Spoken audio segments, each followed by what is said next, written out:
friends, welcome back to Food Prep Guide. We are canning broccoli and cheese soup base today. Now anytime we can anything on this channel that does not specifically come from a tested, proven safe recipe, I want to let y'all know that right off the bat, and this is that case.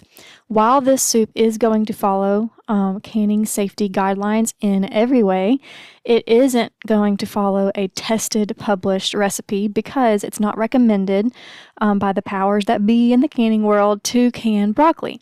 The reason for that is twofold. Number one, broccoli is stinky when canned, and they just assume that nobody would want to do it because it's stinky.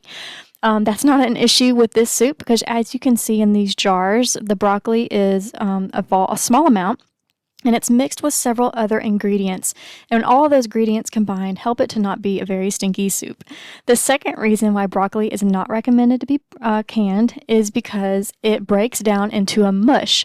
In order to can broccoli safely, it must be pressure canned, being a low acid food, and it has to be pressure canned for a pretty long time, and by the time that happens, it is like essentially a mush.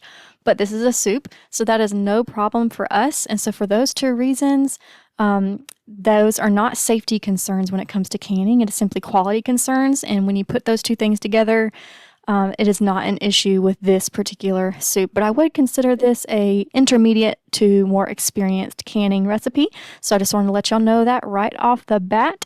Okay, let's jump into it with our ingredients. In case you haven't heard, we have a Meals in Jars canning cookbook coming soon, and in the description box of this video you will find a link to the landing page for that. You can sign up on the wait list to be notified of its release, and when you do, you'll be automatically entered into our giveaway where we will choose one winner to win a free copy of the cookbook. If you're watching this video at a later date, it's possible the cookbook is already available. If that's the case, you'll be able to access that book in the same link in that same description box. If you're new here, we invite you to subscribe and hit that notification bell so you don't miss any of our upcoming tutorials on canning, cooking, food storage, and gardening. The first ingredient we need is broccoli, and I just wanted to very quickly mention to watch out for any blemishes, mold, anything like that at the very center of the stalks of the broccoli. They can be kind of hiding there every now and then, and only use the highest quality portions and ingredients when you are canning. So I'm doing pint-sized jars for this recipe for just like an individual portion for lunch. And so we need only half a cup of broccoli per jar. When I am canning like this, I don't measure out the ingredients beforehand. I just chop up a whole bunch of vegetables, and if there's anything left over, they will get used in recipes throughout the coming days.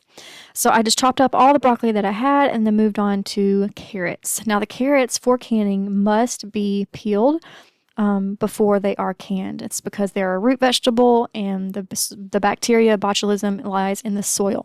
So any kind of root vegetable must be peeled before using and chopping for your canning projects. The next ingredient is going to be celery, and you can see here I'm just rough chopping, and I'm also including the leaves. The leaves are totally fine to use in celery as well. I actually didn't have enough to make all of a huge canner load for soup, but you'll see in just a minute later on in the video what I will do when I run out of celery. Next ingredient is going to be onions. Again, these need to be peeled and chopped. Of course, we always peel onions anyway. I would estimate that I went ahead and chopped up 5 medium-sized onions for this recipe. Like I said, I don't measure my ingredients before they go into the jars, but we need about a quarter cup of onions, a quarter cup of chopped onions per pint jar. And I do believe it was about 5 onions that I used for this entire recipe. And I just put them all in bowls. You can see I'm just kind of basically prepping my prep station before we get to our jars out and get to canning. The next the next ingredient is going to be potatoes. And again, they must be peeled. And because potatoes have a tendency to brown very, very quickly, I go ahead and soak them in some citric acid water. I don't measure, but probably just about a teaspoon of citric acid goes into that water, mix it around real good.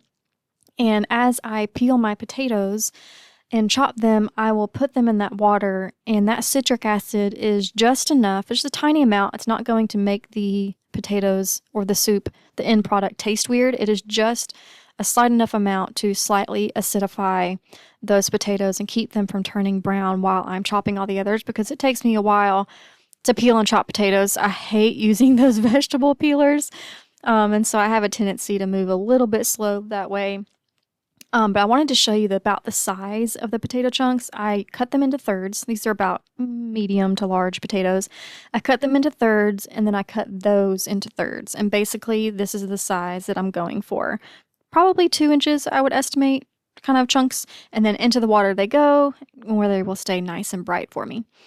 Those are all the vegetables that we need, so we are ready to prep our canner. I put about 3 inches of water in the bottom because that's what my canner calls for, and then I put the bottom rack in there. That rack is absolutely necessary to keep glass jars from shattering. And then I went ahead and put my lids in some water. I put it on very, very low heat, not boiling, not simmering, just very, very low heat to get them nice and warm, which just kind of helps soften up that rubber and get it ready for canning. So you've got all my jars laid out here. I went ahead and put out 19 jars because that's what my canner load holds. And that's what I recommend when you're doing batches of soup is just chop up a whole bunch of ingredients, get it all laid out as many jars as your canner will hold, and then just start loading, meal prep style.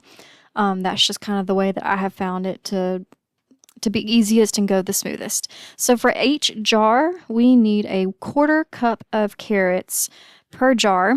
And as we move into the broccoli in just a minute, I have a special kind of instructions for that. When there's a certain way we need to layer the broccoli in this soup. But next, after the carrots, we're going to use 1 tablespoon of chopped celery. And as you can see, like that was a bunch of leaves. So I did like a big heaping tablespoon for that one.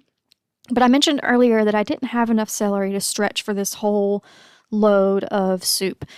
So when I ran out of celery, I switched to celery seed. Now, this is something that I do all the time, whether it's canning, whether it's just cooking up a meal for supper.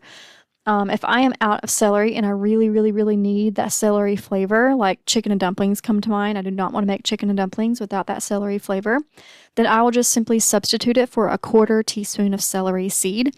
The flavor is not exactly the same, so it's not, the perfect substitute, but it is very much the closest, I think, to getting that celery flavor without actual celery. Okay, broccoli. So we need 1/2 cup of broccoli total for each jar, but you can see I'm using my 1/4 cup here. The reason why is because I want to divide that 1/2 cup between other chopped vegetables. This goes back to what I said in the beginning in the introduction about broccoli turning into a mush when being canned. We don't want that mush to consolidate and turn into a really dense mush, which could potentially cause a heat penetration issue. With how much broccoli that we're using and distributing it throughout the other vegetables, it is not an issue at all. But we just need to know that going into it, that since it does break down into a mush, we need to kind of be just aware of that and layer our jars accordingly. So I'm doing a 1/4 cup of broccoli on this bottom layer after the carrots and celery. And then I'm going to switch to the next ingredient and do that. And then we'll come back later, as you will see, and do another 1/4 cup of broccoli. So essentially, you don't want to put 1/2 cup of broccoli in all at once. It needs to be divided and kind of mixed around with other ingredients. So here's that next ingredient. It's going to be our potatoes. It's the largest cut of all the vegetables that are in this recipe. And so I generally just kind of shake the jar down, and it's kind of hard to get a 1/4 cup measure for these potatoes. That's what we need, by the way. I don't think I mentioned that. A 1/4 cup of potatoes per pint jar. I'm going to pause real quick and read you the recipe in its entirety, just so I don't forget to give it to you while I'm talking.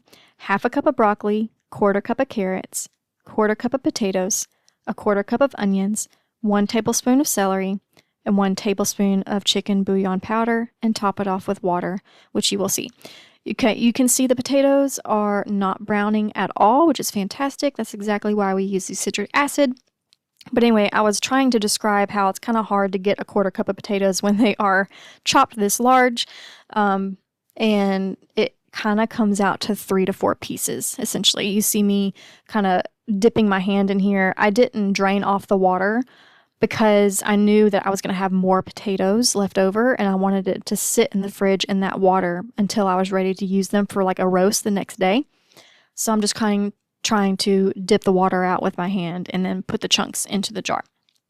But that's enough about potatoes, so let's move on to the next ingredient. And that is onions. We're just going to take those chopped onions that we chopped earlier and put a 1/4 cup of chopped onions per jar before moving forward with our final ingredient, which is that other 1/4 cup of broccoli. I mentioned the importance of needing to divide it up, so I generally put a layer of broccoli towards the bottom, not at the very bottom, but towards the bottom, and then a final layer at the top. We did 2 portions of 1/4 cup for a total of 1/2 cup of broccoli per jar.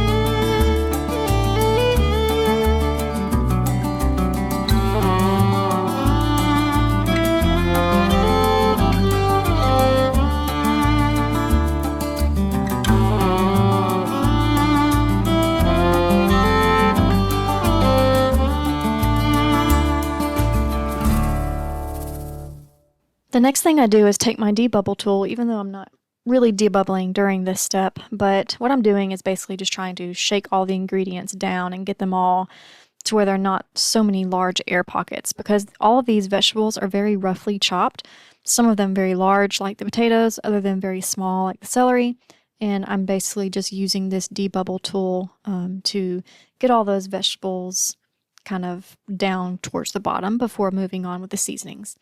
As far as the seasoning goes, I keep this very, very simple, and I only use chicken bouillon powder or chicken broth powder. Of course, it has salt and pepper and lots of other seasonings in it, and I find that 1 tablespoon is just the right amount for a 1 pint jar of this chicken broccoli soup.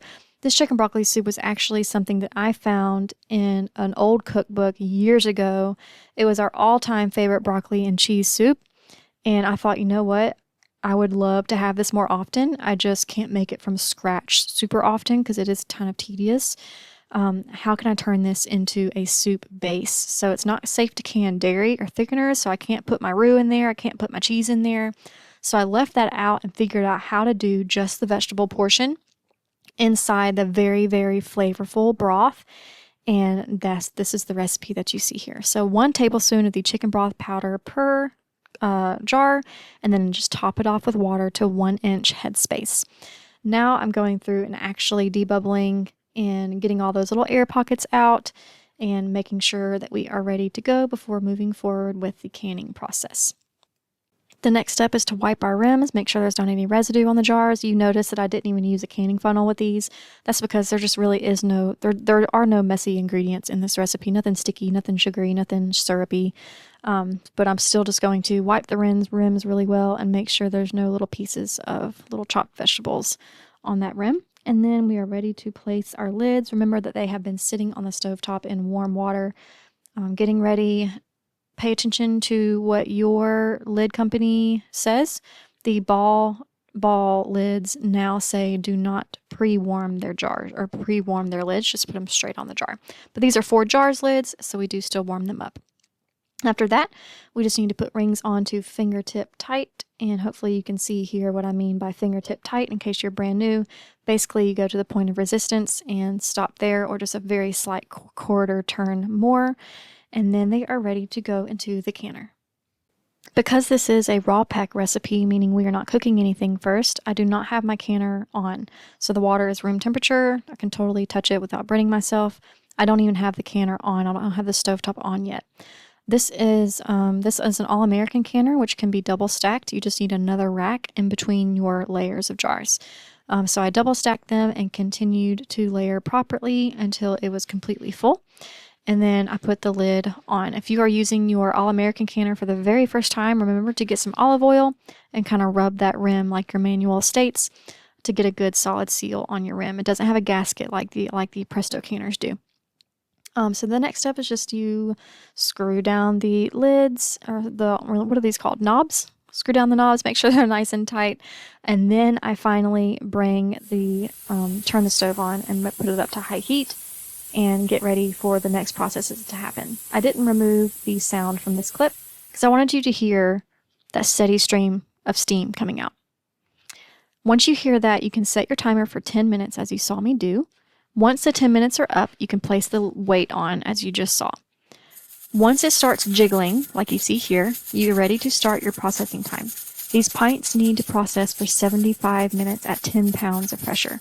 At this point, we just need to make sure that our pressure is maintained. You can see here at the dial gauge, it's 10 pounds of pressure, but I can also tell by the jiggler itself that it is at the appropriate pressure, or at the appropriate pressure by how often it jiggles.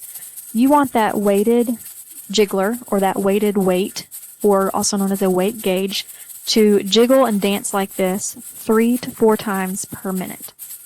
Once it is dancing like that 3 to 4 times per minute, then you know that you have hit the sweet spot for that pressure canner and you have hit that appropriate pressure for your elevation. You want to note what setting your oven is on when you hit this stage, and that's going to be your sweet spot. So I know on my oven that it is a 4, where the temperature setting is 4. That's what I need to be on to get to that sweet spot of pressure canning where the jiggle will jiggle. I got a text from my dad where the jiggle will weight, or the weight will jiggle 3 to 4 times per minute. And that's, I just wanted to have this timer out so you could kind of see what I mean by how it needs to shake off and on 3 to 4 times per minute. You don't have to do this every time. It is just as you're learning your canner, you're learning your oven and what setting it needs to be on to get that ideal temperature to maintain the 10 pounds of pressure. Now that's for my elevation. You need to do a reference chart for your elevation to see if you need to add time to that. After it's done processing for 75 minutes, the next step is to turn off the heat, but don't do anything else. So I'm just going to turn off the heat. I'm not going to touch the canner. I'm not going to touch the jiggler or anything like that. Wait for the dial gauge to come down to 0 pounds of pressure, and then take the weight off. Then I wait about 5 minutes after removing the weight before I remove the lid. So the dial needs to be down to 0. Take that weight off that you see me pointing to. Take that weight off. I already did. And then I will wait a few minutes and open the canner. Here's what our jars look like. They turned out beautifully. I didn't have a single lid failure, which is fantastic. And remember that this is a soup base. What I do is I will cook up a roux of butter and flour and get it that nice and thick paste, and boil this jar of soup. Pour that roux into it, and then I will take my immersion blender and just pulse it a few times to get a very nice, smooth, and creamy broccoli and cheese soup. It is one of my all-time favorite soup recipes. I hope this was helpful to y'all. I will link in the description box below a video where I show you how I make up this soup if you are interested in that. It was part of our Meals in Jars series. That's all for today, and we'll see you next time. Bye!